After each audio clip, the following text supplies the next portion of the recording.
नमस्कार प्रिय दर्शकों, प्राचीन समय पहले की बात है। एक जंगल में एक तीतर और तीतर की पत्नी बैठे हुए थे। सर्दियों की रात थी, कड़ाके की ठंड पड़ रही थी। तब तीतर की पत्नी तीतर से कहती है कि पिया जी, आज की रात निकालने के लिए ऐसा क्या किया जाए, इसे आज की रात निकल जाए, सर्दी बहुत भारी पड़ रही है। तीतर की पत्नी कहती है कि कोई ऐसी कहानी सुनाओ जिससे हमारी यह आज की रात कट जाए। तीतर अपनी पत्नी की बात सुनकर एक कहानी शुरू करता है कि तुम ध्यान से सुनो। बड़ी ज्ञानवर्धक और प्रेरणादायक कहानी तुम्हें सुनाने जा रहा हूँ। यह कहानी एक राजा और उनकी पुत्रियों की है। अब तीतर की पत्नी बड़े ध्यान से सुनती है और तीतर कहानी शुरू करता है और कहता है, बहुत समय पहले की बात है। एक राजा था जिसकी 7 पुत्रियां थीं। सभी 7 राजकुमारियां बहुत सुंदर थीं, लेकिन जो सबसे छोटी राजकुमारी थी वह बहुत ही सुंदर और समझदार थी। उस राजकुमारी का नाम चंद्रमुखी था, जो अपनी सभी बहनों में सबसे ज्यादा समझदार थी। राजा की पहली पत्नी की मृत्यु हो गई थी। माता की मृत्यु के समय 7 पुत्रियां बहुत छोटी थीं। उसके बाद इन 7 राजकुमारियों के पालन पोषण की जिम्मेदारी राजा पर आ गई थी। राजा अपनी बेटियों को बहुत प्यार करता था। राजा उन सभी राजकुमारियों की बहुत अच्छे से देखभाल करता था। उन्हें माता और पिता दोनों का प्यार देता था। वे चाहता था कि राजकुमारियों को ऐसा ना लगे कि उनकी मां नहीं है। वह उनके लिए तरह तरह के भोजन बनवा और अच्छे अच्छे कपड़ों का भी प्रबंध करता। वह अपनी बेटियों का पालन पोषण अच्छे से करने की कोशिश करता था। अब धीरे धीरे राजकुमारियां बड़ी होने लगी और वे अपने पिता राजा महाराज के लिए भोजन बनाकर रख देती थी। जब भी राजा अपने मंत्रियों के साथ किसी राज्य के कार्य के लिए अपनी राजधानी से बाहर जाता, तब राजकुमारियां उनके लिए खाना बनाकर रास्ते के लिए उनके साथ भेज दिया करती। धीरे धीरे समय बीत रहा था। उस राज्य में राजा का एक प्रधान सेवक था जिसकी मृत्यु हो गई थी। वे भी अपने पीछे अपनी पत्नी और एक छोटी लड़की को छोड़ गया था। वे दोनों प्रधान सेवक के बिना इस संसार में अकेली रह गई थी। राजा की 7 लड़कियां अपने पिता के लिए भोजन तैयार करती थीं। जब वह राजकुमारियां भोजन तैयार कर रही होती थीं, उसी समय उस प्रधान सेवक की पत्नी, जो कि विधवा थी, उनके पास आती और राजा की बेटियों से थोड़ी सी आग मांगती। राजा की छोटी बेटी चंद्रमुखी को वे औरत बिल्कुल भी पसंद नहीं थी। वे उसे लताड़ देती थी और कहती थी कि अपने घर जाकर स्वयं आग जलाओ। तुम रोज रोज हमसे आग मांगने क्यों आ जाती हो? लेकिन उस औरत पर इस बात का कोई असर नहीं होता। वे विधवा औरत प्रतिदिन उनसे आग मांगे के लिए आने लगी। उसे छोटी राजकुमारी कितना भी लताड़ और मना करती, लेकिन उस पर कोई असर नहीं होता था। राजकुमारी चंद्रमुखी की जो 6 बड़ी बहनें थीं, वे अपनी छोटी बहन को बहुत समझाती कि चंद्रमुखी शांत रहा करो, वे बेचारी विधवा हैं, और यदि हम इसको थोड़ी सी लकड़ी की आग दे देंगी और यह उसे आग जला लेगी तो क्या हो जाएगा? जब देखो तुम उस औरत से लड़ती झगड़ रहती हो, इसके साथ ही तुम उसको इतना भला बुरा भी सुनाती हो। इसमें उस बेचारी का क्या कसूर है? वे हमारे यहाँ आकर केवल हमारे चूल्हे से थोड़ी सी आग ही तो मानती है। अपनी बड़ी बहनों की बात सुनकर छोटी राजकुमारी कहती है कि कोई बात नहीं, आज तुम्हें मेरी बात समझ नहीं आती, लेकिन देख लेना, एक ना एक दिन यह औरत हमारे लिए बहुत बड़ी मुसीबत पैदा कर देगी। यह सिलसिला इसी तरह चलता रहा। वे औरत रोज उनके घर पर आग मांगने जाती और जैसे तैसे सबसे नजर बचाकर राजा के खाने में राख मिला देती। क्योंकि वह विधवा औरत बड़ी दुस्वभाव की थी, वे जल्दी जल्दी से राख मिलाकर राजा का बना हुआ भोजन खराब कर देती थी। धीरे धीरे राजा को भी अपने खाने में कुछ खराबी महसूस होने लगी। वह जानता था कि उसके लिए खाना उसकी बेटियां बनाती है। राजा अपनी पुत्रियां से बहुत अधिक प्रेम करता था, इसलिए वह समझ नहीं पा रहा था कि उसकी पुत्रियां उसके खाने को क्यों बिगाड़ देती हैं। उसे इस बात का विश्वास नहीं हुआ। एक दिन राजा ने सोचा कि सच्चाई जानने के लिए मुझे अपनी यूं पर नजर रखनी चाहिए, क्योंकि मेरी बेटियां मेरे लिए ऐसा तो नहीं कर सकती हैं कि वे मेरा खाना बिगाड़ दें। ऐसा सोच विचार करके राजा अपने कक्ष में चला गया। जब उसकी पुत्रियां खाना बना रही थीं, तो वे उन्हें खाना बनाते हुए छिपकर देखने लगा कि मेरी बेटियां किस मकसद के लिए मेरे खाने को खराब करती हैं। ऐसा खराब खाना खिलाकर वे मुझे क्यों मारना चाहती हैं? अपने मन में ऐसा विचार करते हुए राजा अपनी पुत्रियों को देखने लगा, क्योंकि वे अपने पुत्रियों से प्यार भी बहुत करता था। उसने अपनी पुत्रियों को खाना बनाते हुए दीवार के गुप्त झरोखे से देखा। वे जानना चाह रहा था कि मेरी बेटियां कैसे खाना बिगाड़ें। उसके 7 लड़कियां बड़ी सावधानी से चावलों को धो रही थीं और बड़ी स्वच्छता से भोजन को तैयार कर रही थीं। जैसे ही सभी प्रकार के भोजन बनकर तैयार हो गए तो उसने देखा कि उसकी बेटियों ने बड़ी सावधानी और स्वच्छता के साथ भोजन को चूल्हे से दूर हटाकर रख दिया। इसके बाद राजा ने जो देखा उसे देखकर वह बड़ा ही आश्चर्यचकित हुआ। राजा ने देखा कि प्रधान की विधवा आग लेने के लिए उनके घर पर आई और उसने अपने घर पर भोजन को पकाने के लिए आग मांगी। तभी चंद्रमुखी उस पर क्रोधित हो गई और उसे खरी खोटी सुनाने लगी। चंद्रमुखी उससे कहने लगी, जब देखो मुंह उठाए आग मांगने चली आती है। फिर चंद्रमुखी की दूसरी बहनों ने उसे समझाया, कोई बात नहीं, आग ही तो मांग रही है, तुम गुस्सा मत करो। जब वे आग लेकर जाने लगी तो उसने राजकुमारियों की नजर से बचकर सारे खाने में राख मिला दी। इस प्रकार उसने सबसे नजरें बचाकर सारा खाना खराब कर दिया। जब राजा ने देखा कि उसकी बेटियों ने तो बहुत साफ सफाई और बड़े सुंदर तरीके से खाना बनाया था, लेकिन प्रधान की पत्नी ने लकड़ियां लेने के बाद खाने के सामान में राख मिला दी है, तो राजा बहुत क्रोधित हुआ और वह अपने राजमहल में दरबार लगाकर बैठ गया। उसने तुरंत अपने आदमियों को प्रधान की पत्नी को पकड़कर लाने के लिए भेज दिया और उनसे कहा कि प्रधान की पत्नी को मेरे सामने शीघ्र पेश करो। विधवा औरत को राज के दरबार में लाया गया। जब राजा ने उससे इस सारी घटना के बारे में पूछा तो उस विधवा औरत ने कहा कि महाराज, मुझे क्षमा करें, मैं तो एक खेल खेल रही थी और मैं तो यह देखना चाहती थी कि आप कितने चतुर और समझदार हैं और कैसे इस समस्या का समाधान निकालते हैं। वह औरत महाराज की प्रशंसा करते हुए कहने लगी, महाराज, आप तो बहुत ही न्यायप्रिय और समझदार हो। इस प्रकार उस औरत ने राजा को अपनी मीठी मीठी बातों में उलझा दिया। उसकी ऐसी बातें सुनकर राजा भी उसकी समझदारी के कारण उस पर अत्यधिक प्रसन्न हो गया और उस पर मोहित भी हो गया। राजा ने उसको दंड देने के स्थान पर उसको रानी बनाने का निर्णय कर लिया और इस तरह उससे विवाह कर लिया। अब वे प्रधान की विधवा पत्नी विवाह करके राजमहल में आ गई। अब वे विधवा से रानी बन गई। अब यह नई रानी राजा की पहली पत्नी से पैदा हुई। 7 लड़कियों से बहुत अधिक नफरत और घृणा करने लगी। वह चाहती थी कि किसी भी प्रकार से यह 7 राजकुमारियां महल से निकल जाएं। राजकुमारियों को महल से निकालने के लिए वह नई नई साजिशें रचने लगी और विचार करने लगी। जैसे भी हो, उनको किसी भी तरह महल से भगा देने के बाद राजा की सारी धन संपत्ति के साथ साथ सभी प्रकार के ऐश्वर्य भी केवल उसके लिए ही होंगे। वे और उसकी अपनी पुत्री अब राज करेंगी। वह चाहती थी कि उसकी अपनी पुत्री राजमहल में राजकुमारी बनकर रहे, उसकी अपनी पुत्री को ज्यादा सम्मान मिले। लेकिन राजा अपनी पुत्रियां को भी बहुत प्यार करता था। उसको अपनी पुत्रियों के प्रति बहुत ही करुणा और दया थी। राजा अपनी पुत्रियां को बिल्कुल भी दुख में नहीं देख सकता था। दूसरी ओर नई रानी हर प्रकार से राजा की पुत्रियों को दुखी करना चाहती थी। वे उन्हें पूरा दिन कार्यों में लगाए रखती थी। धीरे धीरे अब वे राजा की 7 पुत्रियों को खाने के लिए भरपेट खाना भी नहीं देती थी। वे उनको खाने के लिए बहुत ही कम खाना देती थी और धीरे धीरे वह उनकी दूसरी जरूरतों और सुख सुविधाओं को भी कम करती जा रही थी। इस तरह 7 बहनों पर हर प्रकार से दुखों का पहाड़ टूट पड़ा। इसके विपरीत जो प्रधान की पत्नी थी, जो अब रानी बन गई थी, उसे और उसकी छोटी पुत्री को हर प्रकार की सुख सुविधा दी जाने लगी। वह राजकुमारियों की तरह महल में रहने लगी। महल में रानी अपनी बेटी को राजकुमारी बनाकर रखती और उसे एक राजकुमारी की तरह से ही जीवन जीने के लिए प्रोत्साहित करती है। रानी अपनी पुत्री के लिए अच्छे अच्छे भोजन बनाती है, अच्छे अच्छे कपड़े पहना और उसके लिए अच्छी अच्छी चीजों का संग्रह करती। उसने राजा की पहली पत्नी से जो 7 राजकुमारियां थीं, उन सभी को सभी प्रकार के सुखों से वंचित कर दिया। सभी बहनें बहुत दुखी और उदास रहती। एक दिन बहुत अधिक परेशान होने के कारण वे 7 बहनें महल के बाहर जाकर अपनी मां की समाधि पर जाकर रोने लगी। वहां जाकर वे अपनी मां से इस प्रकार से कहने लगी, मां, क्या तुम अपनी बेसहारा लाचार बेबस पुत्रियों को नहीं देख सकती हो?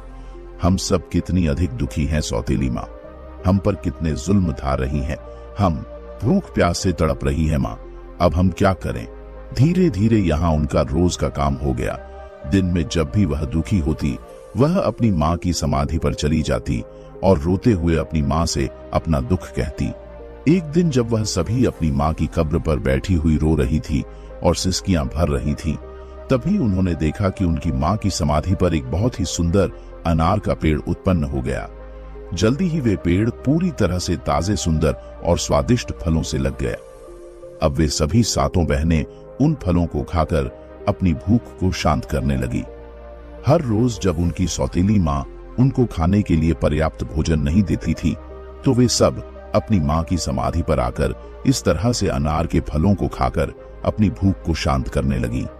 आगे चलकर उन सब बहनों ने अपनी सौतेली माँ के द्वारा दिया जाने वाला घटिया भोजन खाना बंद कर दिया और केवल अनार के फलों को खाकर ही जीवित रहने लगी, क्योंकि वे अनार का वृक्ष एक अद्भुत पेड़ था। उस पेड़ से फलों को जितना अधिक तोड़ा जाता, अगले दिन उसे अधिक पके और सुंदर स्वादिष्ट फल लग जाते, जो इन सब बहनों के लिए भोजन के लिए पर्याप्त होते। उन सातों बहनों की सौतेली माँ अब यह सोचने लगी कि यह सातों भोजन भी नहीं करती है और मैं भी इन सातों बहनों को खाने के लिए कुछ भी नहीं देती हूँ। मैं इन्हें इतना दुखी करती हूँ, फिर भी यहाँ सभी इतनी सुंदर और स्वस्थ कैसे दिखाई दे रही है। इनमें से कोई बीमार भी नहीं लग रही। इनका आकर्षण भी दिन पर दिन बढ़ता जा रहा है। यह सब कैसे हो रहा है, जबकि अपनी बेटी को मैं इतना कुछ अच्छा अच्छा खिलाती हूँ, तब भी वह इनके आगे भी लगती है। इस तरह से अब सातों राजकुमारियां अपनी माँ की समाधि पर जाती, सुंदर स्वादिष्ट अनार के पके फलों को खाती और अपनी माँ का इसके लिए धन्यवाद करती। जब उनकी सौतेली माँ से रहा नहीं गया, तो उसने इसका रहस्य जानने की सोची और एक दिन उनकी सौतेली माँ ने अपनी बेटी को उनका पीछा करने के लिए कहा। उनकी सौतेली माँ की बेटी उनका पीछा करते हुए उस समाधि के पास पहुंच गई और उसने देखा कि सातों की सातों बहनें अनार के पके हुए फलों को इकट्ठा कर रही हैं। अब चंद्रमुखी ने उसे देख लिया और उसे देखकर चंद्रमुखी ने अपनी दूसरी बहनों से कहा कि तुम सब क्या देख रही हो? यह लड़की हम सबका पीछा कर रही है, हम सबको देख रही है। चलो हम मिलकर इसको यहाँ से भगा देते हैं, इन अनार के फलों को छुपा देते हैं, नहीं तो ये यहाँ से जाकर सारी बातें अपनी माँ को बड़ा चढ़ाकर बताएंगे और यह हमारे लिए बहुत बड़ी परेशानी पैदा कर सकती है।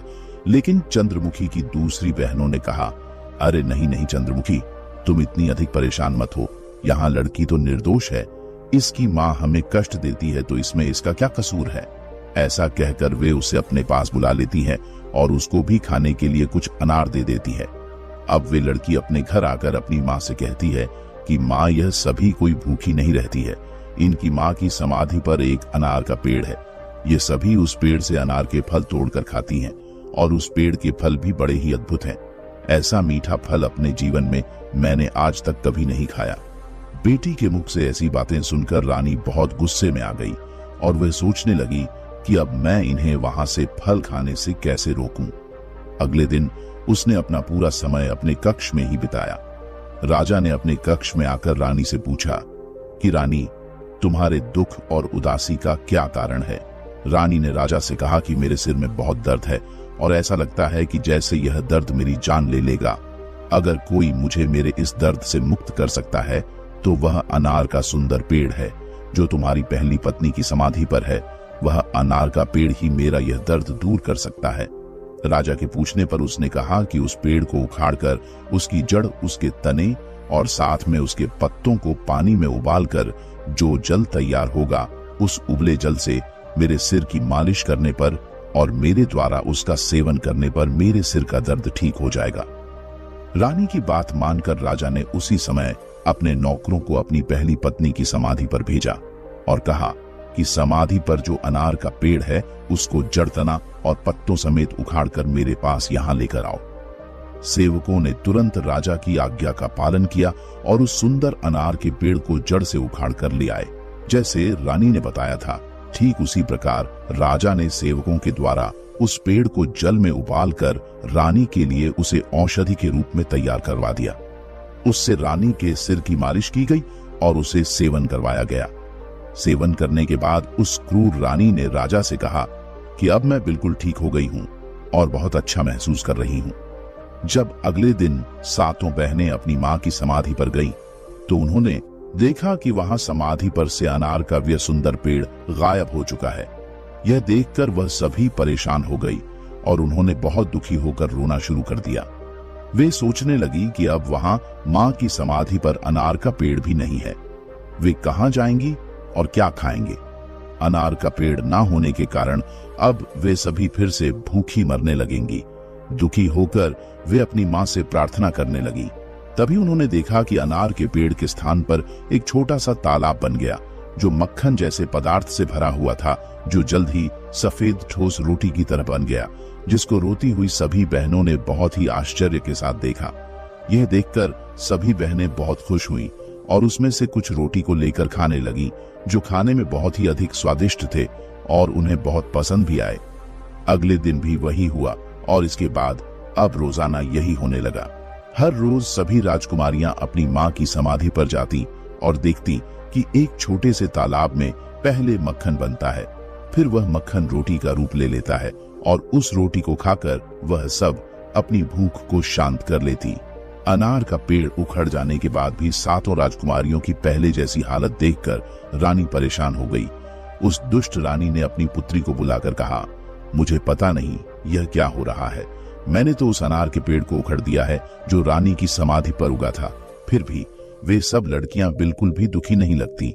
ना ही वह उदास है और ना ही वह दुबली पतली हुई है। फिर वह अपना भोजन कहां से खाती है, क्योंकि महल में जो भोजन मैं उन्हें देती हूँ उसे तो वह खाती नहीं है।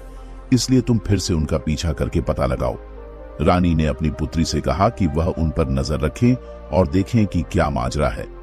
पहले की तरह अगले दिन भी 7 बहनें अपनी मां की समाधि पर चली गईं और जब वे वहां जाकर मक्खन से बने रोटी को खा रही थीं, तभी सबसे पहले चंद्रमुखी ने सौतेली मां की बेटी को देखा, जो छुपकर उन पर नजर रख रही थी। उसने अपनी बड़ी बहनों से कहा कि देखो, यह लड़की दोबारा यहाँ पर आ गई है और हम पर नजर रख रही है। चलो हम इस तालाब को ढक लेते हैं, जिससे वह इस तालाब को नहीं देख सके। अगर हमने अपने रोटी का थोड़ा सा टुकड़ा भी इसको दिया तो यह जाकर अवश्य ही अपने दुष्ट मां को बता दे, और यह हमारे लिए दुर्भाग्य की बात होगी, क्योंकि वह दुष्ट रानी फिर से कोई न कोई षड्यंत्र रचेगी।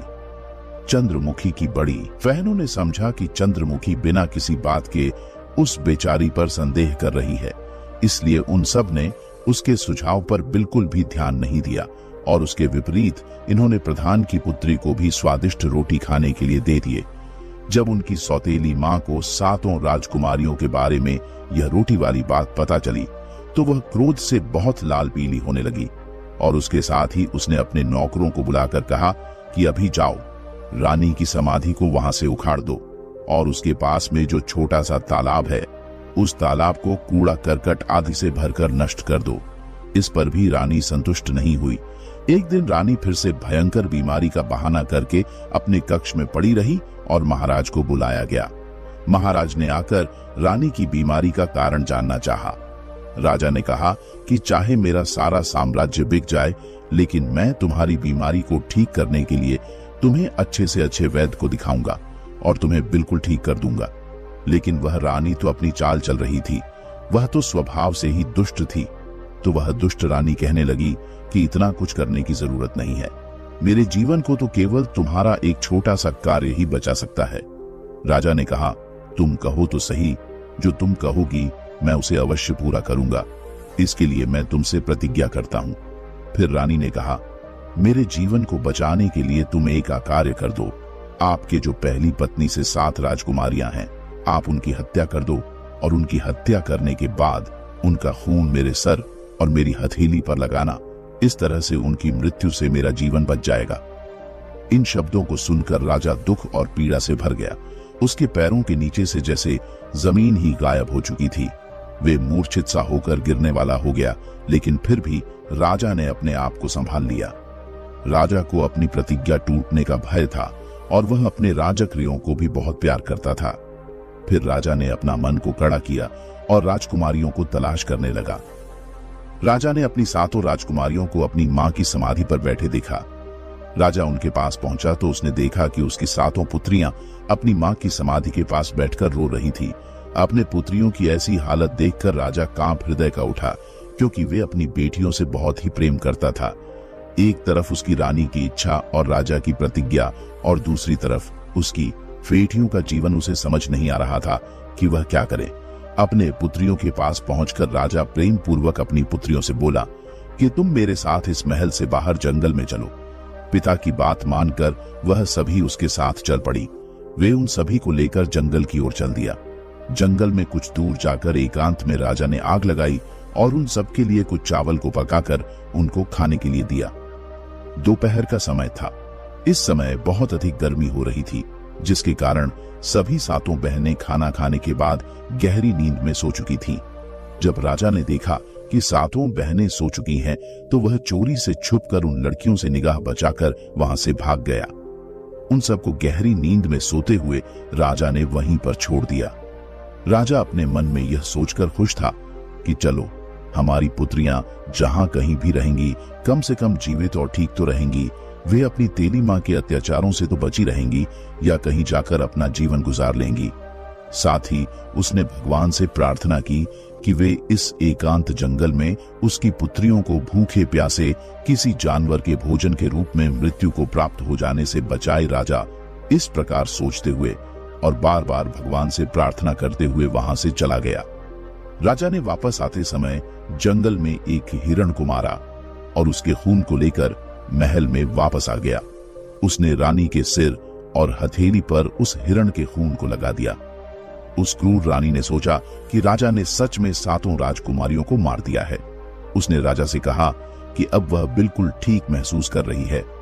उधर जंगल में राजा के चले जाने के बाद सातों बहनों की नींद खुल गई। उन्होंने अपने आप को घने जंगल में अकेले पाया। जब उन्होंने अपने चारों तरफ भयंकर जंगली जानवरों के छींक घाड़ की आवाजों को सुना, तो उन आवाजों को सुनते ही वे डर कर कांपने लगी। उनका पूरा शरीर भय से कांपने लगा, जिसके कारण वे सब रोने और चिल्लाने लगी।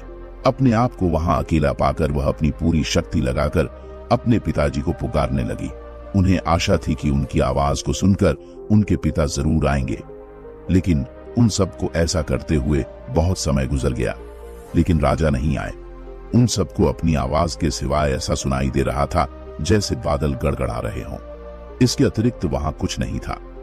ठीक उसी दिन उस जंगल में एक दूसरे पड़ोसी राज्य के 7 राजकुमार वहां शिकार खेलने के उद्देश्य से आए थे। जब वे सब अपने राज्य के लिए प्रस्थान कर रहे थे, तब उन राजकुमारों में से सबसे छोटे राजकुमार ने अपने भाइयों को रोकते हुए कहा कि भाई, जंगल में जरूर कोई फंसा हुआ है और हम सबको उनकी सहायता करने के लिए चलना चाहिए। शायद वे किसी को पुकार रहे हैं। अब सब लोग यही ठहर जाओ। मैं समझता हूँ कोई रो रहा है और किसी को बुला रहा है। क्या तुम सब इस आवाज को नहीं सुन रहे? चलो उस दिशा में चलते हैं जहां से यह आवाज आ रही है और तलाश करते हैं कि यह कौन है। इस तरह से छोटे राजकुमार ने अपने 6 भाइयों को बताया, तो सातों राजकुमारों ने जंगल को चीरते हुए अपने घोड़ों को उसी दिशा में दौड़ा दिया जिस दिशा से वह रोने की आवाज आ रही थी। कुछ ही समय में वे 7 राजकुमार जंगल में उस जगह पर पहुंच गए जहां पर वे सातों बहनें विलाप करते हुए रो रही थी। उन सबको इस तरह से विलाप करते हुए देखकर राजकुमारों को दया आ गई। सबसे बड़ा राजकुमार बहुत अधिक आश्चर्यचकित हुआ और उसने बड़ी व्याकुलता से उनसे पूछा कि तुम सब यहाँ पर कैसे फंस गई हो और तुम कौन हो? उन राजकुमारियों ने अपनी सारी कहानी उन सातों भाइयों को सुना दी। तब सातों राजकुमारों ने यह निश्चय किया कि भगवान की कृपा से यह सातों राजकुमारियां हमें मिली हैं। इनको हमें अपने साथ अपने राज्य में ले जाना चाहिए और इनके साथ विवाह करके इन्हें अपने साथ ही रखना चाहिए। इस तरह से सबसे बड़े राजकुमार ने सबसे बड़ी राजकुमारी से विवाह किया। दूसरे ने दूसरी राजकुमार से। इस तरह से सातों राजकुमारों ने विवाह कर लिया। सबसे छोटे राजकुमार ने राजकुमारी चंद्रमुखी से विवाह कर लिया, जो कि सबसे अधिक बुद्धिमान और सुंदर थी। 7 राजकुमारों की शादी 7 राजकुमारियों से हो गई। विवाह करने के बाद सातों राजकुमार अपने राज्य में वापस लौट आए। उनके वापस आने पर पूरे राज्य की प्रजा में खुशी की लहर दौड़ गई। करीब 1 साल बाद चंद्रमुखी, जो सबसे छोटी राजकुमारी थी, उसको एक बेटा हुआ। बेटा होने पर परिवार के सब लोग खुश थे। उन्हें ऐसा लगता था कि लड़के का एक पिता नहीं बल्कि 7 पिता है और 7 माताएं हैं। वे सब उसे बहुत प्यार करते थे और सब मिलकर अपने बच्चे की तरह उसका पालन पोषण करते थे। इस तरह से धीरे धीरे समय बीतने लगा। वे बहुत खुश थे। इस तरह धीरे धीरे चंद्रमुखी का बेटा 2 साल का हो गया। एक दिन 7वें राजकुमार ने अपने भाइयों से कहा कि शिकार खेलने का मन है, मैं शिकार पर जाना चाहता हूँ। उसने अपनी पत्नी चंद्रमुखी से भी कहा कि मैं शिकार पर जाना चाहता हूँ। चंद्रमुखी और अपने भाइयों से आज्ञा लेकर वह शिकार पर निकल गया, लेकिन कई दिन बीत जाने के बाद भी वह वापस नहीं आया और दिन पर दिन बीतते गए, लेकिन राजकुमार नहीं आया। यह कोई नहीं जान सका कि वह कहां चला गया और वापस क्यों नहीं आया। यह जानकर राजकुमारियों को बहुत दुख हुआ। जब उनके पति कहने लगे कि हम भी वहां जाएंगे और उसे ढूंढ कर लाएंगे, उसके भाइयों ने कहा कि वे अपने भाई के बारे में जाकर देखेंगे कि उसके साथ क्या हुआ और वह कहां चला गया है।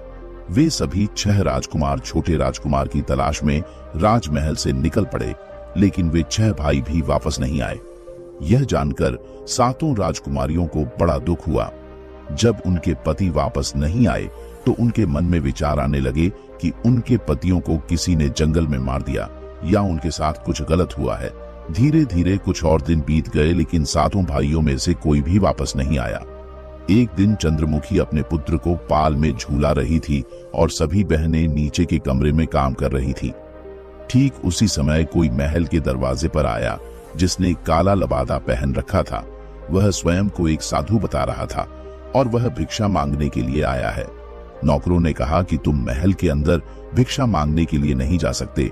राजा के सभी पुत्र इस समय बाहर गए हुए हैं। हम सबको लगता है कि वे सब मर गए हैं और उनकी विधवाओं को तुम्हारे भिक्षा मांगने से परेशानी हो सकती है, इसलिए तुम अंदर मत जाओ।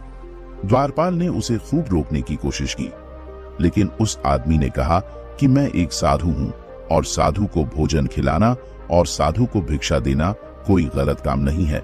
लेकिन वास्तव में वह कोई साधु नहीं था, वे तो एक जादूगर था जिसका नाम वृषभान था। जादूगर वृषभान ऐसे ही महल में घुस रहा था और उसने वहां पर बहुत सी सुंदर वस्तुओं को देखा। अंत में वह उस कमरे में पहुंचा जहां राजकुमार चंद्रमुखी अपने छोटे से बेटे को पालने में झूला हुए उसको लरी सुना रही थी। उसको देखते ही जादूगर वृषभान ने सोचा कि इतनी अधिक सुंदर औरत जो स्वर्ग की किसी अप्सरा की तरह है, आज तक उसने अपने जीवन में कभी नहीं देखी। राजकुमारी चंद्रमुखी को देखकर वे जादूगर उस पर अत्यधिक मोहित हो गया और सीधा उसके पास चला गया। उसके पास जाकर उसने चंद्रमुखी से कहा कि मैं तुमको पसंद करता हूँ, तुम मेरे साथ मेरे घर चलो, मैं तुमसे विवाह करना चाहता हूँ। राजकुमारी चंद्रमुखी अपने कमरे में इस प्रकार एक अनजान व्यक्ति को देखकर हैरान थी। ऊपर से वह व्यक्ति उससे इस प्रकार विवाह करने की बात कर रहा था। राजकुमारी चंद्रमुखी ने कहा, मैं शादीशुदा हूं, मेरा पति है, मुझे डर है कि उसकी मृत्यु हो चुकी है, फिर भी मेरा यह छोटा सा बेटा है जिसके लिए मैं निश्चित रूप से यही रहूंगी और इसका पालन पोषण करूंगी। दुनिया में जीने के लिए मुझे पति के अलावा मुझे अपने बेटे के सहारे की जरूरत है जो मेरे पास है। जो उस जादूगर ने उसे बहुत से लोग प्रलोभन दिए, लेकिन राजकुमारी चंद्रमुखी जादूगर की बात में नहीं आई और उसने कहा कि मैं इसके पिता को तलाश करूंगी, इसका पिता जरूर मिलेगा। लेकिन वह जादूगर न सुनने का आदी नहीं था। उसे बड़ा गुस्सा आया कि यह राजकुमारी मेरे साथ विवाह करने के लिए राजी नहीं हो रही है, तो उसने उस राजकुमारी को बहुत बार समझाने की कोशिश की, लेकिन चंद्रमुखी ने क्रोधित होकर वृषभान जादूगर को वहां से जाने के लिए कह दिया। जादूगर वृषभान चंद्रमुखी पर बहुत क्रोधित हो गया और उसने चंद्रमुखी को अपने जादू के बल पर एक छोटे से काले कुत्ते में बदल दिया। जादूगर वृषभान ने कहा कि तू अपनी इच्छा से मेरे साथ नहीं चलेगी, तू मेरी इच्छा से, मेरी शक्ति से मेरे साथ चलेगी। जब उस जादूगर ने राजकुमारी चंद्रमुखी को कुत्ता बना दिया तो कुत्ता बनकर वे इधर उधर भागने लगी। बेचारी के पास कोई शक्ति भी नहीं थी जिससे वह अपनी दूसरी बहनों को बता सके कि उसके साथ क्या हुआ है। विवश होकर वे एक कुत्ते के रूप में अपनी विवशता लिए जादूगर वृषभान के इशारे में चलने लगी। जादूगर वृषभान जैसे ही महल के दरवाजे से पहुंचा तो द्वारपालों ने उससे पूछा कि तुमने इस छोटे से कुत्ते को कहां से लिया है। तो उस जादूगर ने जवाब दिया कि राजकुमारियों ने इस कुत्ते को मुझे एक उपहार के रूप में दिया है। यह सुनते ही द्वारपालों ने उसे कुछ भी पूछे बगैर महल के दरवाजे से बाहर जाने दिया। कुछ समय बाद चंद्रमुखी की दूसरी बड़ी 6 बहनों ने अपने भांजे के रोने की आवाज सुनी। जब वे सीढ़ियों से चढ़कर उसके कमरे में गई तो उन्होंने देखा कि वहां कमरे में कोई भी नहीं था। उन्होंने चारों ओर देखा, लेकिन उन्हें चंद्रमुखी कहीं दिखाई भी नहीं दे रही थी। फिर उन्होंने सेवकों से पूछा तो सबने उन्हें बताया कि कोई साधु आया था। उन्होंने उस साधु के काले कुत्ते के बारे में भी उनको बताया। राजकुमारियों ने अंदाजा लगा लिया कि जरूर चंद्रमुखी के साथ कुछ बुरा हुआ है और वह हमें छोड़कर चली गई है। उसके साथ जरूर कोई षड्यंत्र रचा गया है। अब धीरे धीरे समय गुजरता रहा। चंद्रमुखी के पुत्र को 6 मौसियों ने मिलजुल कर पाल लिया और वह अब 14 साल का हो गया था। एक दिन उसकी मौसियों उसे अपने परिवार का इतिहास बताने लगी। राजकुमार ने सब कुछ ध्यान से सुना। वे राजकुमार अपने माता पिता और ताव के बारे में सुनकर बहुत दुखी हो गया। वह राजकुमार अपने माता पिता और अपने तावों को ढूंढने के लिए बड़ा उतावला हो उठा।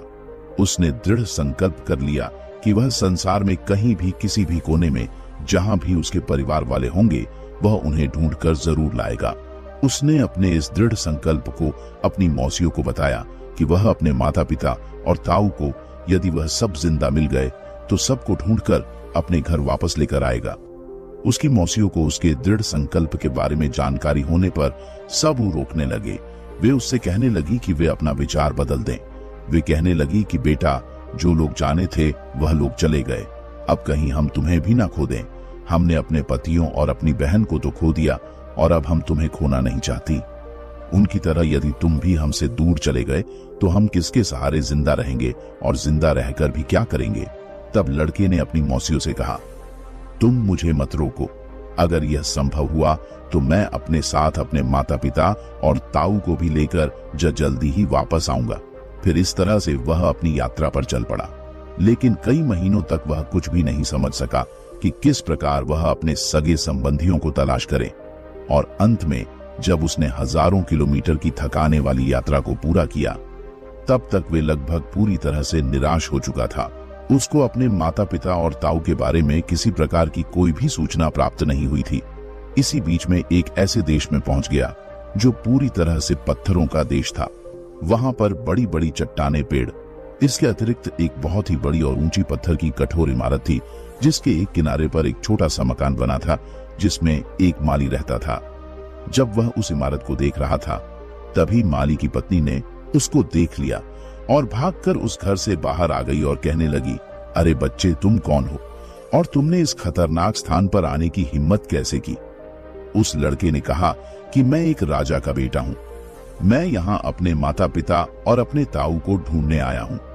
मेरी माँ को एक जादूगर डरा धमका कर कुत्ता बनाकर अपने साथ ले गया है। उसकी बात सुनकर माली की पत्नी ने कहा कि यह देश और यह स्थान एक महान जादूगर का ही है। उसके पास हर प्रकार की शक्ति है। जो भी व्यक्ति उसकी आज्ञा का उल्लंघन करता है या उसका अपमान करता है, उसको वह अपनी जादू की शक्ति से पत्थर या पेड़ बना देता है। तुम यहाँ पर जो सभी प्रकार के पेड़ और पत्थर देख रहे हो, ये सब कभी जीवित प्राणी थे। इन सबको हमारे मालिक जादूगर ने अपनी शक्ति से इस रूप में बना दिया है। कुछ समय पहले एक राजा यहाँ आया था। उसके कुछ समय बाद उसके 6 भाई भी यहाँ पर आए थे। जादूगर ने उन सबको पत्थर और पेड़ में बदल दिया। केवल यही लोग दुर्भाग्यशाली लोग नहीं थे। इनके अतिरिक्त एक बहुत सुंदर रानी, जिसको उसने इस बड़ी इमारत में कैद करके रखा है, जिसको जादूगर ने पिछले 12 सालों से कैद करके रखा है। जादूगर उससे विवाह करना चाहता है, लेकिन वे जादूगर से नफरत करती हैं। माली की पत्नी की बातें सुनकर छोटे राजकुमार ने विचार किया, अवश्य ही यह सब मेरे माता पिता और मेरे ताऊ ही हैं। आखिरकार अंत में मैंने उन सबको खोज ही लिया जिसके लिए मैं इतने समय से भटक रहा था। इसके बाद उसने अपनी कहानी उस माली की पत्नी को बताई और उससे प्रार्थना की कि वह उसकी सहायता करे। उसने उस माली की पत्नी से कहा कि वे उसे उन बेकसूर और लाचार लोगों के बारे में और अधिक जानकारी दें। उसने माली की पत्नी से विनती की कि वह उन बेकसूर और लाचार लोग को उस जादूगर से बचाने में उसकी मदद करे। माली की पत्नी ने उसकी बात सुनकर और बेकसूर और लाचार लोगों के बारे में सोचकर उसका साथ देने के लिए उससे वादा कर दिया। उसने सोचा कि हो सकता है कि इसकी मदद करके हम भी इस जादूगर से बच जाएं, क्योंकि वह भी उनके जुल्मों के शिकार थे। इसलिए उसने उस लड़के का साथ देने के लिए हामी भर ली। अब इस तरह से दोनों आपस में मित्र बन गए और माली की पत्नी ने उसको अपना रूप बदलने के लिए कहा। उसने समझा सुझाया कि तुम अपना रूप बदल लो, कहीं जादूगर ने तुमको देख लिया तो वह तुम्हें भी पत्थर में बदल देगा। राजकुमार तैयार हो गया और माली की पत्नी ने उस राजकुमार को अपनी एक साड़ी पहना दी और उसे बता दिया कि आज से तुम सबकी नजरों में मेरी पुत्री हो। उसके थोड़े समय बाद ही एक दिन जैसे ही जादूगर वृषभान अपने सुंदर बगीचे में घूम रहा था, तभी वहां एक छोटी लड़की को देखकर उस जादूगर ने माली की पत्नी को अपने पास बुलाया और उससे पूछा, वह लड़की कौन है? तो माली की पत्नी ने कहा कि वे उसकी पुत्री हैं। इस तरह से जादूगर और राजकुमार की पहली मुलाकात हुई। राजकुमार एक लड़की के भेष में जादूगर से अपनी पहचान छुपाकर मिलता है और जादूगर उसको देखकर उससे कहता है कि तुम बहुत ही सुंदर हो। कल तुम वहां बड़ी इमारत में रहने वाली सुंदर औरत के लिए मेरा पहला उपहार लेकर जाओगी। जादूगर की बात सुनकर छोटा राजकुमार बहुत खुश हो गया कि कल वह अपनी माँ के लिए कोई उपहार लेकर जाएगा। जादूगर से मिलने के बाद वह तुरंत माँ की पत्नी के पास गया और इस बारे में उसने उसको बताया और विचार विमर्श करने के बाद उसने निश्चय किया कि वह इसी भेष में रहेगा, क्योंकि इस भेष में उसको कोई पहचान नहीं सकता। उसने निर्णय लिया कि उचित अवसर आने पर वह अपनी माँ को छुड़ा लेगा। जब चंद्रमुखी की शादी राजकुमार के साथ हुई थी तो राजकुमार ने उसको एक छोटी सी अंगूठी दी थी जिस पर उसका नाम लिखा हुआ था। उस अंगूठी को चंद्रमुखी ने तब अपने पुत्र की उंगली में पहना दिया जब उसका पुत्र बहुत छोटा सा बच्चा था। जब उसका पुत्र समय के साथ बड़ा हुआ तो उसकी मौसियों ने उस अंगूठी का आकार राजकुमार की उंगली के आकार का बनवाकर उसकी उंगली में पहना दिया। इस तरह से वह अंगूठी उस राजकुमार ने अपनी उंगली में अभी भी पहन रखी थी। माली की पत्नी ने राजकुमार को सुझाव दिया कि तुम कुछ ऐसा इस गुलदस्ते में छिपा कर रख दो जिसे देखकर तुम्हारी माँ तुम्हें पहचान जाए, और कहा कि यह सब शीघ्र यथाशीघ्र बिना किसी समस्या के, बिना किसी कठिनाई के संभव नहीं होगा, क्योंकि एक दरबान हमेशा बेचारी राजकुमारी चंद्रमुखी के ऊपर नजर रखता था। कैद में होने के कारण उसकी हर समय सख्ती से निगरानी रखी जाती थी। माली की पुत्री के रूप में राजकुमार को हर रोज फूलों का गुलदस्ता जादूगर की तरफ से अपनी मां तक पहुंचाने का मौका मिल चुका था। अब वे हर रोज फूलों का गुलदस्ता रानी तक पहुंचाने लगा। डूंगर की एक दासी हमेशा उसकी मां के कमरे में रहती थी। अंत में एक दिन किस्मत ने उस राजकुमार का साथ दिया और उसको एक ऐसा मौका मिल गया जब कमरे में उसकी मां के अतिरिक्त और कोई दूसरा व्यक्ति नहीं था। जब कोई भी उसको नहीं देख सकता था तो उसने अपनी उंगली में पहनी अंगूठी को निकालकर उसे फूलों के गुलदस्ते में बांधकर अपनी मां चंद्रमुखी के कदमों में डाल दिया। इस अंगूठी के जमीन पर गिरते ही आवाज आई। जैसे ही चंद्रमुखी ने उस फूल के गुलदस्ते की ओर ध्यान न दिया, चंद्रमुखी ने देखा कि इन फूलों के अंदर ऐसा क्या है जो यह विचित्र आवाज कर रहा है। ध्यान से देखने पर उसने एक छोटी सी अंगूठी को फूलों के साथ बंधे हुए पाया। उस अंगूठी को पहचानते ही जब उसने फूलों का गुलदस्ता लाने वाली लड़की की ओर देखा तो लड़की बने राजकुमार ने उसे अपने बारे में बताया। अपने पुत्र द्वारा बताई गई सारी कहानी पर उसको तुरंत विश्वास हो गया। राजकुमार ने अपनी मां से कहा कि कितनी खोज करने के बाद उसने उनको प्राप्त कर लिया है और उसे बचाने की कोशिश कर रहा है। अपने जीवन को खतरे में डालकर वह अपने माता पिता और ताऊ को दुष्ट जादूगर वृषभान से मुक्त कराकर ले जाएगा। उसकी मां ने उसको बताया कि उसे इस जादूगर ने पिछले 12 सालों से किस तरह से कैद कर रखा है और उसने इस इमारत के सारे दरवाजों को भी बंद करके रखा है क्योंकि वह मुझसे विवाह करना चाहता है। मैंने उससे विवाह करने के लिए मना कर दिया। बेटे ने कहा, मां, तुमने कालिया जादूगर से 12 सालों तक केवल कठोरता और क्रोध से बात की है। तुम जादूगर से कहो कि मैंने इतने लंबे समय तक अपने पति का शोक किया, अब मैं तुमसे शादी करने को तैयार हूँ। इसके बाद दोनों माँ बेटा बैठकर अपनी योजना बनाने लगे और उसको अंजाम देने के बारे में सोचने लगे। बेटा कहता है, इसके बाद आप यह पता लगाना कि उसकी शक्ति क्या है और क्या वह अमर है या उसे मार डाला जा सकता है।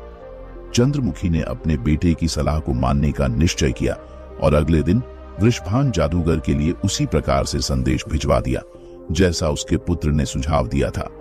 जादूगर यह सुनकर बहुत प्रसन्न हुआ और वह जल्द से जल्द शादी करने के लिए कहने लगा। उसके बाद जादूगर वृषभान ने चंद्रमुखी से महल में चलने के लिए विनती की, लेकिन चंद्रमुखी ने उसको कहा कि इससे पहले कि वह उससे शादी करे उसे उसको थोड़ा और अधिक समय देना चाहिए ताकि वह आपस में और परिचित हो सके। और उसने कहा कि दुश्मनी जितनी लंबी होती है, दोस्ती होने के बाद उनकी दोस्ती का स्तर और भी मजबूत हो सकता है। इसके बाद चंद्रमुखी ने जादूगर से पूछा, क्या आप पूरी तरह से अमर हैं? क्या आपको कभी मृत्यु छू नहीं सकती? क्या आप मानव जाति को महसूस करने के लिए एक महान जादूगर है? तब जादूगर ने कहा, तुम यह क्यों पूछ रही हो? तो रानी ने जवाब दिया कि शादी करके आपकी पत्नी बनने से पहले मैं आपके बारे में सब कुछ जानना चाहती हूँ। यदि कोई आपदा आपके ऊपर आ गई तो मैं उसे कैसे काबू करूंगी? पहले पति और पहले पुत्र को तो मैंने खो दिया, लेकिन अगर मैं तुमसे शादी करूंगी और मैं तुम्हें खो दूंगी तो मैं किसके सहारे रहूंगी? वृषभान जादूगर ने कहा कि यह सच है, मैं दूसरे के रूप में नहीं हूं। यहां से बहुत दूर सैकड़ों मील की दूरी पर एक घना जंगल है। उस घने जंगल के बीच में एक ढका हुआ गोला है जहां पर केवल ताड़ के पेड़ हैं और उन ताड़ के वृक्षों के रे के केंद्र में 6 बड़े पानी से भरे हुए तालाब है जो एक दूसरे के ऊपर गिरते हैं। छठे तालाब के नीचे एक छोटा सा पिंजरा है जिसमें एक हरे रंग का तोता रहता है। उसी तोते के जीवन पर मेरा जीवन निर्भर है। उस तोते के मर जाने से ही मैं मरूंगा, जादूगर ने कहा। हालांकि यह काम असंभव है, तोते को किसी प्रकार से चोट नहीं पहुंचाई जा सकती। उस तोते को सुरक्षित बनाए रखने के लिए मैंने वहां पर बहुत बड़े बड़े जिन्न को नियुक्त कर दिया है। जो भी उस जगह के आसपास नजर उसे तुरंत मार दिया जाएगा। चंद्रमुखी की जो बातें उस दुष्ट जादूगर से हुई थी, वह सब बातें उसने अपने पुत्र को बता दी, लेकिन बेटे की जान को खतरे में पड़ता देखकर रानी ने उसे तोते को पाने का विचार छोड़ने के लिए कहा। जादूगर के डर से चंद्रमुखी को अपने पुत्र को वहां जाने से मना करना पड़ा। अपनी मां के डर को समझने के बावजूद राजकुमार ने जवाब दिया, मां, जब तक मैं उस तोते को पकड़कर नहीं लाता तब तक मेरे पिता और मेरे ताऊ उस दुष्ट जादूगर की कैद से मुक्त नहीं हो सकते। डरो मत, मैं जल्दी वापस आऊंगा। इस बीच आप जादूगर से अच्छे से बातें करना, हंसकर बोलना। तुम उसके साथ अपने विवाह पर बातचीत चालू रख सकती हो। राजकुमार अपनी मां को जल्दी ही वापस आने का वचन देकर तोते की तलाश में निकल पड़ा। थकाने वाली सैकड़ों मील की लंबी यात्रा के बाद आखिर में राजकुमार एक बहुत बड़े और घने जंगल में पहुंच गया। जब वह पहुंचा तब तक लंबे समय में लगातार चलते रहने के कारण वह पूरी तरह से थक चुका था। वहां जंगल में वे एक बड़े छायादार पेड़ के नीचे आराम करने लगा और कुछ ही समय में ठंडी हवा चलने के कारण उसको नींद आ गई। थोड़ी देर के बाद कुछ शोर होने के कारण उसकी आंख खुल गई।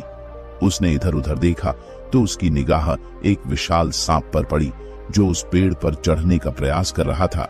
जिस पेड़ के नीचे राजकुमार आराम कर रहा था, उसी पेड़ के ऊपर की शाखाओं पर एक चील के जोड़े ने अपना घोंसला बना रखा था और उस घोंसले में चील के 2 छोटे छोटे बच्चे बैठे हुए थे।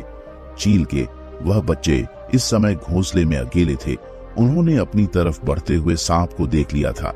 सांप को बढ़ते हुए देखकर वे डर के मारे चिल्ला रहे थे। उन चील के 2 निर्दोष बच्चों पर आने वाले खतरे को देखकर राजकुमार ने तुरंत ही अपनी तलवार निकाल ली और उस सड़क के 2 टुकड़े करके उसे मार दिया। अब भी कुछ ही देर हुई थी तब राजकुमार ने हवा में सरसराहट की आवाज को सुना। देखते ही देखते 2 वृद्ध चील आकर उस घोंसले में बैठे। वे 2 वृद्ध चील अपने बच्चों के लिए भोजन लाने के लिए शिकार पर गए थे। बच्चों के लिए लाए हुए भोजन को घोंसले में छोड़कर उन्होंने इधर उधर देखा। उन्होंने जल्दी ही मरे हुए सर्प को और उसके समीप ही तलवार पकड़कर खड़े हुए राजकुमार को भी देखा। ये सब देखकर वे दोनों वृद्ध चील उड़कर राजकुमार के पास आ गए। उन बच्चों की मां मादा चील ने राजकुमार से कहा कि हे हमारे बच्चों के रक्षक, यह क्रूर निर्दय सर्प पिछले कई सालों से इसी तरह मेरे निर्दोष बच्चों को खाकर अपना पेट भरता था, लेकिन आज तुमने इस विषय में सांप को मारकर मेरे बच्चों के जीवन की रक्षा की है। हमारे बच्चों के प्राण बचाने के लिए हम आपके आभारी हैं। अगर तुम्हें किसी भी प्रकार से हमारी की जरूरत पड़े तो हमें याद करना, हम तुम्हारी सेवा के लिए जरूर उपस्थित हो जाएंगे और तुम हमारे इन दोनों बच्चों को अपने साथ ले जाओ। तुम अपने सेवक की तरह इन्हें अपने पास रखना। यह सुनकर राजकुमार बहुत अधिक खुश हो गए। उनके पूछने पर राजकुमार ने उन्हें अपनी पूरी कहानी बताई। चीलों ने कहा कि इस जंगल में तुम्हारे बताए हुए स्थान को ढूंढने के लिए हम तुम्हारी मदद कर सकते हैं। इसके बाद उन दोनों चीलों ने अपने पंखों को फैलाया और उस पर राजकुमार को बैठा लिया और उसे लेकर वे आकाश मार्ग से यात्रा करने लगे। वे उस राजकुमार को अपने पंखों पर बैठाकर बहुत दूर दूर तक ले गए। जब वे उसे लेकर घने जंगल में पहुंच गए तो एक स्थान पर उन्होंने गोल घेरे में उगे हुए बहुत सारे ताड़ के पेड़ कतार से खड़े हुए देखे। आकाश में अपने सर को उठाए हुए उसके माध्यम से 6 पानी से भरे तालाब भी थे। यह दिन में दोपहर का समय था, इसलिए इस समय गर्मी बहुत अधिक पड़ रही थी। चारों तरफ वृक्षों पर बैठे जिन्न, राक्षस और शैतान सभी गहरी निद्रा में सो रहे थे। वे सब अंगन हजारों की संख्या में थे। यह किसी भी साधारण व्यक्ति के लिए असंभव था कि कोई साधारण व्यक्ति इन असंख्य दैत्यों और राक्षसों को आमने सामने की लड़ाई में हरा दें। इस बीच चील अपने मजबूत पंखों के साथ नीचे की तरफ उतरने लगे। जब वे जमीन से थोड़ा ही ऊपर थे तभी वे राजकुमार चील के पंखों से नीचे जमीन पर कूद पड़ा और उन चीलों के साथ मिलकर राजकुमार ने केवल एक ही प्रयास में उन सभी 6 पानी से भरे तालाब को प्रदूषित कर दिया। इसके बाद उसके अंदर से जाने वाली सीढ़ियों से होकर राजकुमार उस हरे रंग वाले तोते के पास पहुंच गया। राजकुमार ने उस तोते को कपड़े में लपेटकर अपने ने लबादे की जेब में डाल लिया। जैसे ही राजकुमार चीन के पंखों पर सवार होकर आकाश मार्ग से अपनी यात्रा को चल पड़ा, तब तक नीचे पेड़ों पर रहने वाले सभी जिन्ना, राक्षस और शैतान जो अभी तक सोए हुए थे, वे सभी जाग गए और सभी उनको आकाश में देखकर चिल्लाने लगे। वहां जंगल में पूरी तरह से अफरा तफरी मच गई। उन्हें यह पता लगते ही कि उनका खजाना तो गायब हो चुका है। उन सबकी डरावनी चीख से पूरा जंगल गूंज उठा। सैकड़ों मील की उड़ान भरने के बाद वह चील वहां से बहुत दूर अपने घर पर आ गए। यह वही विशाल वृक्ष था जिस पर उनका घोंसला बना हुआ था। वहां पहुंचकर राजकुमार ने उन बूढ़ी चीलों से कहा कि आप अपने इन छोटे चीलों को अपने बच्चों को वापस ले लीजिए। इन्होंने मेरे लिए बहुत अच्छा कार्य किया है। अगर मुझे कभी इनकी जरूरत पड़ी तो मैं इनको अवश्य ही बुला लूंगा और आपसे सहायता लेने में मैं कभी नहीं हिचक। इसके बाद राजकुमार ने से अपनी वापसी की यात्रा को शुरू कर दिया और वह तब तक चलता रहा जब तक कि वह एक बार फिर से उस दुष्ट जादूगर वृषभान के महल तक नहीं पहुंच गया। वह महल के दरवाजे के पास नीचे बगिया में बैठकर उस तोते के साथ खेलने लगा। जादूगर वृषभान ने उसे अपने महल की खिड़की से देखा और तुरंत भागकर उस राजकुमार के पास आया और कहा, मेरे बच्चे, तुम इस तोते को कहां से लेकर आए हो? तुम इस तोते को मुझे दे दो, इसके लिए मैं तुम्हें बहुत धन दौलत दूंगा। लेकिन राजकुमार ने जादूगर को मना कर दिया। राजकुमार ने कहा कि नहीं, मैं अपने तोते को तुम्हें नहीं दे सकता। यह कई सालों से मेरा प्रिय पालतू पक्षी है। फिर जादूगर ने कहा, अगर यह तुम्हारा पुराना और मनपसंद प्रिय पालतू पक्षी है तो मैं समझ सकता हूँ। तुम इसको मुफ्त में तो दोगे नहीं, बताओ तुम इस तोते की क्या कीमत लोगे? राजकुमार ने कहा कि साहब, मैं अपने प्यारे तोते को नहीं बेच सकता। इसीलिए जादूगर वृषभान बहुत अधिक भयभीत हो गया और उसने कहा, तुम इसके बदले में मुझसे कुछ भी ले सकते हो, बस तुम मुझे यह तोता दे दो। जादूगर की यह बात सुनकर राजकुमार उससे बोला कि चलो ठीक है, अगर तुम इसके बदले में कुछ देना ही चाहते हो तो मैं भी यह तोता तुम्हें दे दूंगा। राजकुमार की बात सुनकर जादूगर खुश होते हुए बोला, ठीक है, बताओ तुम्हें क्या चाहिए, मैं तुम्हें जरूर दूंगा। अब राजकुमार ने कहा, सबसे पहले तुम उन 7 राजकुमार राजाओं को मुक्त करो जिसको तुमने पत्थर और वृक्ष बना रखा है। जादूगर ने कहा, ठीक है, तुम्हारी इच्छा पूर्ण होगी, तुम मुझे केवल यह तोता दे दो। इसके बाद चंद्रमुखी के पति समेत दूसरे 6 राजा अपने प्राकृतिक रूप में आ गए। फिर वृषभान जादूगर ने कहा कि देखो, मैंने इन्हें फिर से ठीक कर दिया है, अब तो मुझे तोता दे दो। लेकिन उस राजकुमार ने कहा, इतनी जल्दी भी क्या है, पहले तो उन सभी लोगों को आजाद करो जिनको तुमने अपनी कैद में कर रखा है। वृषभान जादूगर ने कहा, ठीक है। इसके बाद जैसे ही जादूगर ने अपनी छड़ी को घुमाया, सब के सब प्राणी जो कि पत्थर और वृक्ष बने हुए थे, सब अपने अपने प्राकृतिक शरीर में आ गए। इसके बाद वे पूरा बगीचा जो कुछ समय पहले पत्थरों और वृक्षों से भरा हुआ था, चारों तरफ मानव जीवन की खुशबू से महकने लगा। वहां चारों तरफ इंसान ही इंसान नजर आने लगे जो कि सब जीवित होकर सांसें लेने लगे।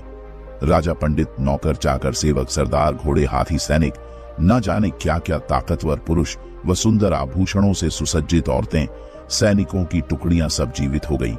अब जादूगर अपने दोनों हाथ जोड़कर रोते हुए राजकुमार से विनती करने लगा कि तुम मुझे यह तोता दे दो। राजकुमार ने उस तोते को बहुत ही शक्ति से पकड़ लिया और उसके एक पंख को जोर लगाकर उसके शरीर से अलग कर दिया। इसके साथ ही जादूगर का दाहिना हाथ उसके शरीर से अलग हो गया।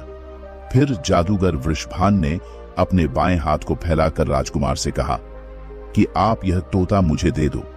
उसके बाद राजकुमार ने उस तोते के बाएं पंख को उसके शरीर से उखाड़कर वृषभान जादूगर की तरफ फेंक दिया, जिससे जादूगर का बायां हाथ भी उसके शरीर से उखड़कर दूर गिर पड़ा।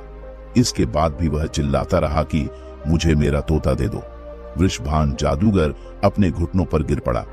फिर राजकुमार ने उस तोते के पहले दाएं और फिर बाएं पैर को उखाड़कर उसके शरीर से अलग कर दिया। इसके साथ ही वृषभान जादूगर के भी दोनों पैर उसके शरीर से उखड़कर उसे दूर जा गिरे। जब वृषभान जादूगर के शरीर का कोई अंग उसके साथ नहीं रहा तो वे अपनी आंखों को घुमाते हुए रोते हुए राजकुमार से कहने लगा कि मुझे मेरा तोता दे दो। अब राजकुमार ने उस तोते का सर पकड़कर उसकी गर्दन मरोड़ दी, जिससे उस तोते के प्राण पखेरु उसके शरीर से बाहर निकल गए। इसके साथ ही राजकुमार ने वह तोता वृषभान जादूगर के पास फेंक दिया, लेकिन जादूगर वृषभान के प्राण पखेरु उसके शरीर को छोड़ चुके थे और वह मर चुका था। इसके बाद राजकुमार के पिता ने अपनी पत्नी चंद्रमुखी को बड़ी इमारत से मुक्त किया और इस तरह से राजकुमार अपने सभी संबंधियों के साथ अपने देश के लिए चला गया। दूसरे सभी लोग भी अपने अपने घरों की तरफ चले गए। इस तरह से राजकुमार ने अपने माता पिता और ताऊ को उस दुष्ट जादूगर वृषभान की कैद से छुड़ा लिया। अब वे सभी एक सुखी जीवन जीने लगे। उसकी मौसिया, जो उन सभी का इंतजार कर रही थी, वह भी अपने पतियों को देखकर बहुत खुश हो गई और सुख से अपना जीवन व्यतीत करने लगी। तो प्रिय दर्शकों, हमारी आज की यह कहानी यहाँ समाप्त होती है। हम उम्मीद करते हैं कि आपको हमारी आज की यह कहानी पसंद आई होगी और आप इससे ढेर सारी प्रेरणा लेंगे। मिलते हैं अगली ज्ञान चर्चा के साथ अगले वीडियो में। तब तक के लिए नमस्कार, धन्यवाद।